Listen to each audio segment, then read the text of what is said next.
நீங்கள் பார்த்துக் கொண்டிருப்பது நியூஸ் 21 செய்திகள். தமிழ்நாடு செய்திகளை உடனுக்குடன் தெரிந்து கொள்ள நியூஸ் 21 செய்திகளை பாருங்கள். உண்மை, உழைப்பு, உயர்வு. ஒன்றிய குழு தலைவர் மீது திமுக ஊராட்சி மன்ற தலைவர் தன்னை மக்களுக்கான பணிகளை செய்ய விடாமல் தடுப்பதாக கூறி மக்கள் குறை தீர்வு கூட்டத்தில் மாவட்ட ஆட்சியர் அலுவலகத்தில் புகார் மனு.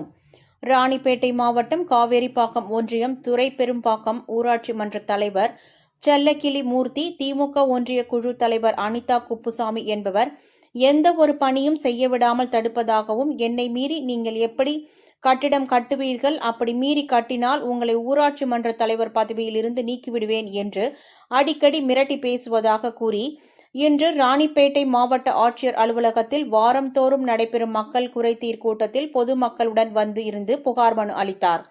அந்த மனுவில் ஒன்றிய குழு தலைவர் என்னை வேலை செய்ய விட்டால் மட்டுமே எனக்கு வாக்களித்த மக்களுக்கு என்னால் எனது பணியை தொடர்ந்து செய்ய முடியும் என்ற மனுவை வழங்கினார்.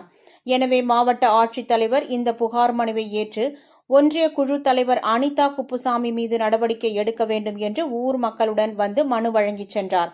மக்கள் குறை தீர்வு கூட்டத்தில் திமுக ஒன்றிய குழு தலைவர் மீது குற்றம் சாட்டி திமுக ஊராட்சி மன்ற தலைவர் மனு அளித்திருப்பது அனைவரையும் திரும்பி பார்க்க வைத்தது. நியூஸ் 21 செய்திகளுக்காக பாஸ்கர்.